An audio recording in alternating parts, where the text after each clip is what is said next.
بسم اللہ الرحمن الرحیم۔ السلام علیکم سننے والوں اور دیکھنے والوں کو ایوری ڈے ناول ود منت پر خوش آمدید۔ ہم سٹارٹ کر رہے ہیں ناول جس دس سے کوئی مقتل سے گیا کا 10واں حصہ۔ چلے ریڈنگ سٹارٹ کرتے ہیں۔ اگر آپ میرے چینل پر نئے ہیں تو پلیز میرے چینل کو ضرور سبسکرائب کریں اور بیل آئیکن کو ضرور پریس کریں تاکہ آنے والی نئی ویڈیو آپ کو ملتی رہے وقت پر۔ ہم کتنا غلط سمجھتے رہے اور وہ کیا نکلا، وہ سب خفیہ پیمانوں پر کام کر رہا تھا، اس لیے تو کچھ بتاتا نہیں تھا اور ہم سمجھتے رہے کہ وہ راہ راست سے بھٹک گیا ہے۔ امی کی آنسوں سے بھری آواز پر اس نے اپنا چہرہ صاف کیا۔ نہ جانے کب سے آنسو بہہ رہے تھے، احساس ضیاع اور پچھتاوا تھا کہ بڑھتا ہی جا رہا تھا۔ ہمارا کیا قصور ہے؟ اس کی سرگرمیاں ہی ایسی مشکوک تھی، ہم ہی اندازہ نہ کر سکے۔ کتنی بار کہا تھا اس سے کہ وہ ایسا کچھ بھی نہیں کرے گا جس سے ہمارے سر جھکے، مگر ہمیں یقین نہیں آتا تھا۔ وہ اتنا حساس اور اتنا وطن پرست ہوگا سوچا نہیں تھا۔ فرقان بھائی بھی نہ جانے کون کون سی بات یاد کر کے پچھتا رہے تھے۔ میرا دل کہتا تھا وہ کچھ غلط نہیں ہے، ہماری تربیت پوری نہیں تھی، وہ سب کچھ جان بوجھ کر کرتا رہا، ہمیں چڑھاتا رہا اور ہم پاگل بنتے چڑھتے رہے۔ یہ سوچتے رہے کہ وہ اب کبھی نہیں سدھر سکتا، کسی اور پہلو سے کبھی سوچا ہی نہیں۔ بابا بھی رندھی ہوئی آواز میں کہہ رہے تھے اور رابیل تھی کہ اس کی زبان پر تالے لگ گئے تھے۔ سب سے زیادہ بے یقین و بے اعتبار تو اس کی جانب سے وہ خود تھی۔ کبھی آنکھ کھول کر عقل استعمال کرتے اس پر کبھی سوچا تھا کیا کچھ غلط الفاظ اس کے لیے استعمال نہیں کیے تھے۔ کرپٹ، دھوکے باز، رشوت خور اور بھی نہ جانے کیا کچھ کہتی رہی تھی۔ اور وہ تھا کہ سب کتنے آرام سے سنتا رہا تھا، صرف ایک دفعہ اشتعال میں آ کر وہ اسے یہاں سے لے گیا تھا، مگر اس کا سلوک کبھی بھی نامہربانوں والا نہیں رہا تھا۔ اس کے ساتھ تو وہ ہمیشہ سے فیئر رہا تھا اور اب تصویر کا یہ رخ وہ چپ سادے رہ گئی تھی۔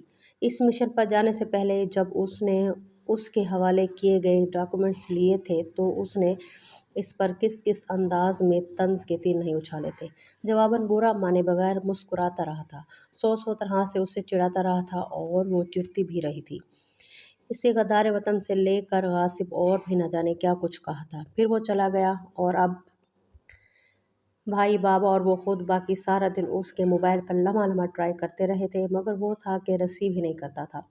سارا دن گزر گیا اور وہ نہ لوٹا۔ اگلے دن کے اخبارات بھی اس کے کارنامے سے بھرے پڑے تھے، ہر جگہ اس کی تصاویریں تھیں، مسکراتی ہوئی، جھلملاتی ہوئی، سب ہی اس سے ملنے کو سخت بے چین بے قرار تھے۔ اور وہ تھا کہ اگلا سارا دن بھی گزر گیا مگر واپس نہیں آیا تھا۔ بھائی نے ایک دو دفعہ آفس میں بھی پتہ کیا تو وہ وہاں بھی نہیں تھا۔ سب خوش تھے، وہیں اس کی طرف سے متفکر بھی تھے۔ مغرب کے بعد کا وقت تھا جب وہ گھر میں داخل ہوا تھا، کتنے دنوں بعد گھر لوٹا تھا۔ عجیب سا سکون تھا دل میں۔ جانتا تھا اس نے بہت سے لوگوں کا دل دکھایا ہے، بہت ستایا و تڑپایا ہے، دانستہ و نادانستہ وہ گناہ گار ضرور تھا۔ امی بابا اس کی طرف سے سخت شاکی و بدگماں تھے، بہن بھائی سب ہی کا مکروہ تھا، خاص طور پر سب سے زیادہ رابیل کا۔ نہ جانے کیا کیا اسے کہتا اور کیا کچھ اس کے ساتھ کرتا آیا تھا۔ لاؤنج میں جائے نماز بچھائے امی نماز کی بات تسبیح کر رہی تھی، بابا بھی وہیں تھے جبکہ باقی لوگ اسے نظر نہ آئے۔ امی بابا آج کتنے عرصے بعد وہ اپنے خاص محبت بھرے انداز میں ادب سے ان سے مخاطب ہوا تھا۔ وہ دونوں تڑپ کر دیکھنے لگے تھے، کتنا انتظار کروایا تھا اس نے انہیں۔ عبدالباری امی چونکی تھی، پھر جائے نماز سے اٹھ کر آگے بڑھ آئی۔ بے اختیار اس کے چوڑے چکلے سڈول وجود کو اپنی ناتواں بازوں میں لے لیا تھا۔ ہم سے چھپاتے رہے، بھنک تک نہ پڑنے دی ہمیں۔ کیا کچھ نہیں کہا ہم نے تمہیں؟ کبھی کچھ تو کہا ہوتا، اشارہ ہی کر دیا ہوتا، اصل بات بتائی ہوتی، اور ہم بھی کتنے نادان اور کم فہم تھے، کچھ بھی نہ سمجھ سکے، ہمیشہ تمہیں غلط سمجھتے رہے، شک کرتے رہے تم پر، برا بھلا کہتے رہے۔ امی رو رہی تھی، بابا بھی آنکھوں میں نمی لیے اس کے پاس کھڑے ہوئے تھے۔ امی کو ایک طرف ہٹا کر ان کی طرف بڑھا، انہوں نے گرم جوش سے بازو باں کر کے اسے سینے میں بھینچ لیا تھا۔ مجھے تم پر فخر محسوس ہو رہا ہے بیٹے، تم نے میری تربیت کی لاج رکھ لی، میرا سر فخر سے بلند کر دیا اس وطن کی مٹی کے سامنے۔ آواز رندی ہوئی تھی، خوشی اور انبساط کے جذبات سے لبریز تھی۔ عرصے بعد وہ ان کے سینے سے لگا تھا، فخر، مان، غرور اور اعتماد کچھ اور بننے لگا تھا۔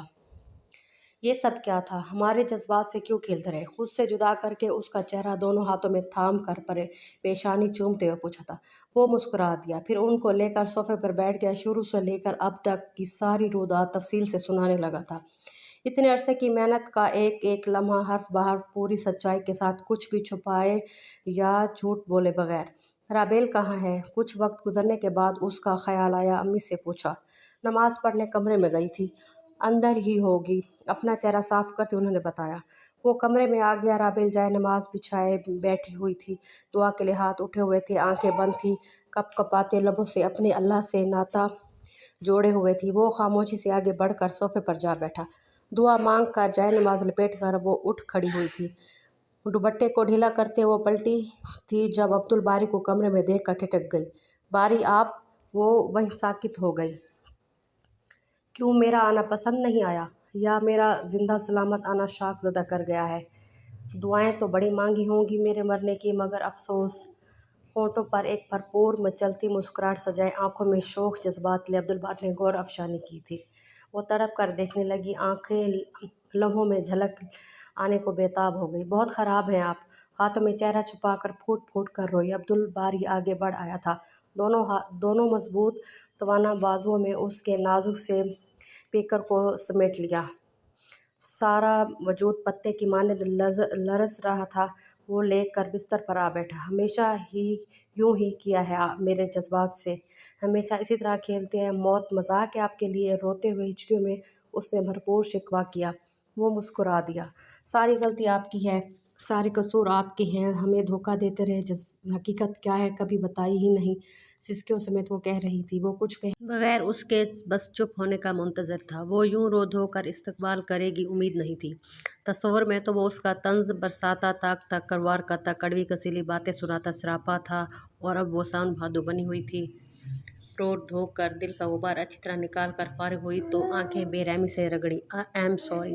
پتہ نہیں وہ کس بات پر نادم تھی۔ وہ کھل کر مسکرایا تھا۔ یہ ڈرامہ کرنے کی کیا ضرورت تھی؟ اتنے دن سے کہاں تھے؟ گھر کیوں نہیں آ رہے تھے؟ لہجہ ابھی بھی ناراضگی لیے ہوئے تھا۔ وہ ہنس دیا۔ دھیرے سے جانے عزیز، سب بتاتا ہوں۔ انداز تخاطب پر وہ چڑ گئی، مگر مصلحتاً چپ رہی۔ کہانی یوں ہے کہ وہ شروع ہوا تو بغور سننے لگی، اور وہ پہلی دفعہ اپنا آپ کھول رہا تھا، یوں حرف بحرف۔ جب میں نے یہ سروس جوائن کی تو ہر قدم پر یہی حالات تھے، جہاں ہاتھ ڈالتے کرپشن ہی کرپشن تھی۔ کچھ عرصے میں صرف دیکھتا رہا تھا، کیا کیا ارادے، کیا کیا مقاصد لے کر میں اس فیلڈ میں نہیں آیا تھا، مگر سب ملیا ہو گئے۔ جذباتی تو میں شروع سے ہی تھا، سو میں نے اپنے طور پر اپنی مرضی سے کام کرنا شروع کر دیا۔ یہاں صرف بے انصافی، لوٹ مار کا راج ہے، کوئی دیانتدار بندہ چلتا ہی نہیں۔ حکام اعلیٰ سے لے کر ایک عام کانسٹیبل تک اسی بیماری میں مبتلا ہیں جسے میری تمہاری زبان میں جرم کہا جاتا ہے۔ جہاں کالی بھیڑیں ہیں وہیں کچھ نیک اور وطن پرست لوگ بھی ہوتے ہیں۔ اس کا مشاہدہ مجھے ڈی آئی جی ایاز سرفراز سے مل کر ہوا۔ وہ صحیح معنوں میں ایک محب وطن شخص تھا۔ کراچی سے ٹرانسفر ہو کر یہاں آیا تھا۔ آتے ہی اس نے ہمیں کال کی تھی۔ خفیہ میٹنگ تھی۔ اس میٹنگ میں انہوں نے ہمیں اپنی پوری پلاننگ سے آگاہ کیا تھا۔ اس وطن کو شر پسندوں کے اثر سے پاک کرنا تھا۔ مجھے یہ ذمہ داری سونپی گئی تھی۔ میرا ریکارڈ ابھی تک بالکل صاف تھا، شاید اس لیے انہوں نے مجھ پر اتنا بڑا اعتماد کر لیا تھا، ہر بات سے آگاہ کیا تھا۔ میرے ساتھ میرے چند وفادار بھی شامل تھے، جن میں میرا ایک خاص ساتھی ارقم خان سرفہرست ہے۔ اس کا پورا خاندان ایک تخریب کاری کے حادثے میں جاں بحق ہو گیا تھا۔ اب اس کا مقصد ان لوگوں کو چن چن کر ختم کرنا تھا جو اس کے خاندان کی بربادی کے ذمہ دار تھے۔ شروع سے ہی میری ارقم سے بہت اچھی دوستی تھی۔ اس کا دکھ مجھے دل کی گہرائیوں سے محسوس ہوتا تھا۔ میں جب بھی ارقم کی جگہ خود کو رکھ کر سوچتا ہوں تو میرا تن بدن سلگنے لگتا ہے۔ ہم لوگوں کو اپنے انداز و اطوار بدلنا تھے تاکہ کسی کو بھی ہماری کارروائیوں پر شبہ نہ ہو۔ سو آہستہ آہستہ ہم لوگ ان شر پسندوں کے گروہ میں شامل ہو گئے تھے، ہر جائز ناجائز کام کرنے لگے تھے۔ اس دور میں دین و ایمان کو کوئی پوچھتا ہی نہیں، صرف بد دیانتی، بد امنی کا راج ہے۔